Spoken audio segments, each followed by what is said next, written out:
Hello, friends, and welcome into Tennessee Titans today. I am Tom Downey here with some more minicamp takeaways.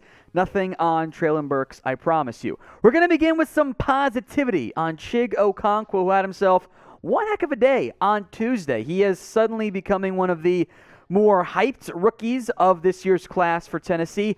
3 different touchdown catches in practice, which is always a good sign. And the hope is that Okonwko can play a somewhat early role for this organization and potentially be a nice piece for them long term. Austin Hooper is the veteran. He is going to be tight end 1.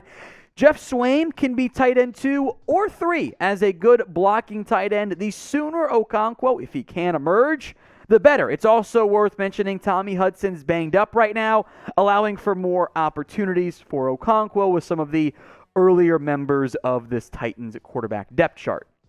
So are you excited about the Titans rookie class? We're going to talk about Malik Willis and Roger McCreary later on in today's video as well. If you are excited, show it by liking this video right now. I think it's a very talented group once again for Tennessee and GM John Robinson.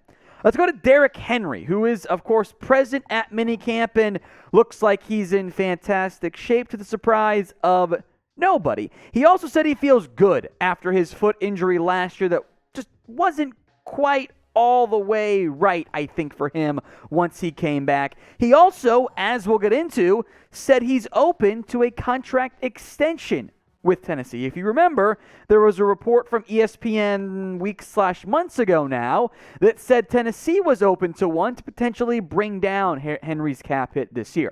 As for the foot, here's what Henry had to say. Quote, "Coming back, I felt good, but I didn't play well enough. There's no excuse. I've got to be better, and I should have been better, but I feel good now."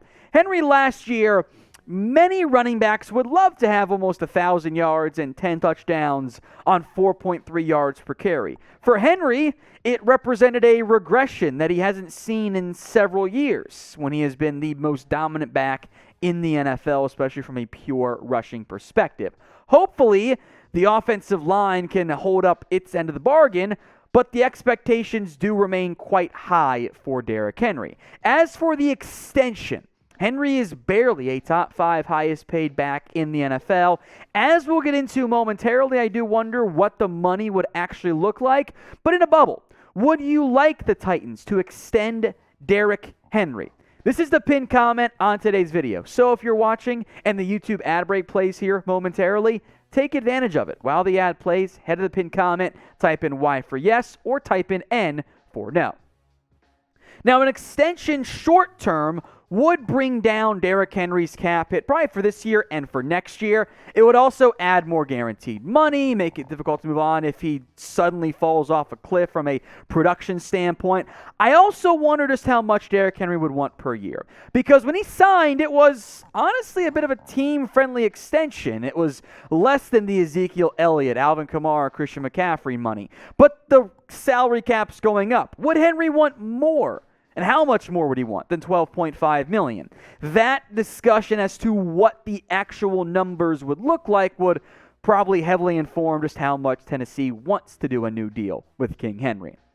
Let's go to another rookie now, Malik Willis, who has shown flashes and has received even more praise from offensive coordinator Todd Downing with his play so far. Here's what the OC had to say on Willis. Quote, "He's made great strides. From his ability to run the huddle and the line of scrimmage, he's grown every single day. He's gotten more and more comfortable every day.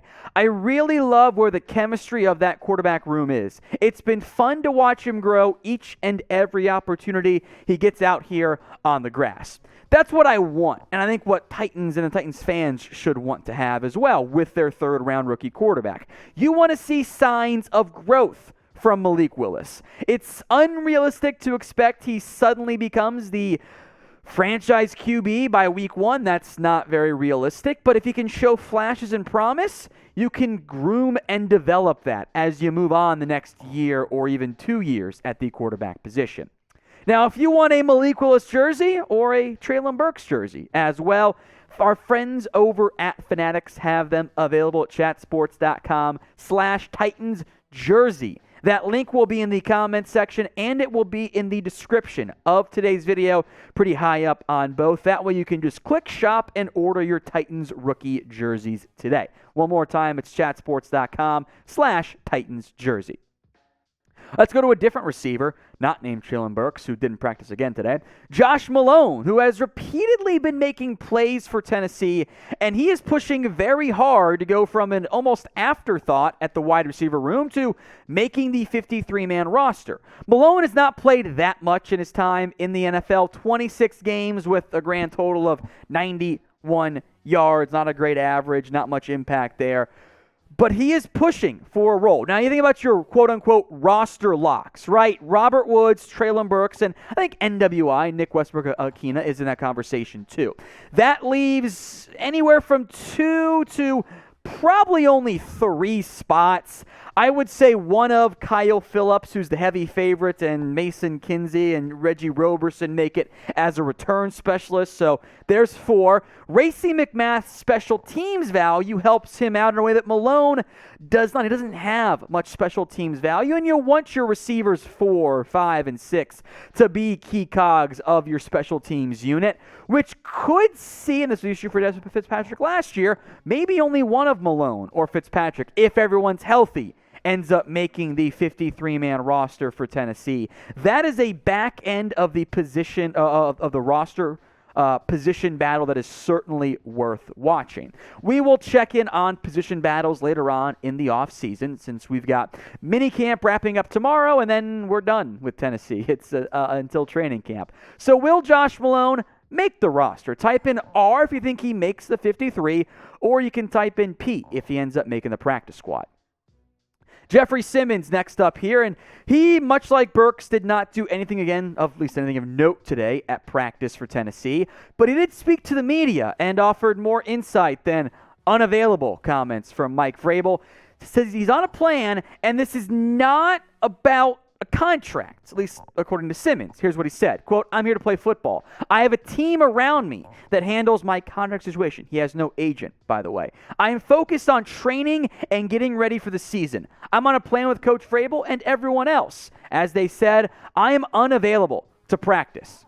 I'm focusing on improving. I've been in the film and weight room. My focus is not on my contract. That's why I have a team around me."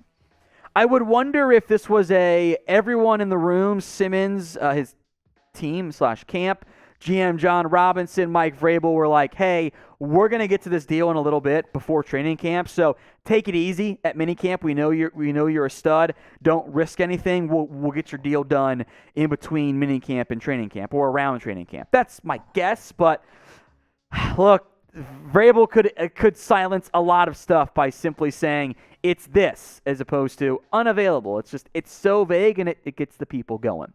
Now, we will do minicamp winners and losers tomorrow here on Tennessee Titans Today, which is that makes sense still too, because we got to let minicamp wrap up and finish. We'll have some names we haven't mentioned so far and some names we've mentioned already. If you want that video, make sure you subscribe. It's youtube.com/Titans Today. But Dupree also spoke with the media and says he's feeling healthy and great after he was pretty heavily limited by his injury last year, which wasn't what Tennessee wanted. Thank goodness Harold Landry balled out opposite Dupree when Dupree was out there. His production really fell off a cliff last year. 2 TFLs, 3 sacks. He wasn't 100%. Despite that, the Titans defense was awesome last year, and I cannot wait to see how much better they are with really no major losses on that side of the ball and some noteworthy additions led by a corner we'll get to in a second. But first, how many sacks will Bud Dupree have in 2022? I think doubling or tripling is very much in the range of outcomes for Dupree, so make your predictions for me in the comments section right now. Finally, Roger McCreary, who has been described as sticky in coverage, and that is a good thing for a corner. He was in that same mold at Auburn. I love the player. I am curious how all these talented corners fit together. I will make note that with Christian Fulton, Caleb Farley, and Elijah Molden still recovering from minor injuries or major injuries last year, but it's a minor concern right now. They've been in the yellow contact or non-contact jerseys. McCreary's been getting a ton of run because Greg Maben's also banged up. He's made a lot of big plays. 2 pass breakups, 7-on-7. We go touchdown pass to Mason Kinsey, 1 for Josh Malone against Ryan Tannehill. McCreary was an underrated player in the NFL draft because he didn't have great size or length, but he's a baller. Keep an eye on him making a bigger impact than you might expect. I think for Tennessee, that draft pick was pure BPA. He's looked great so far at minicamp.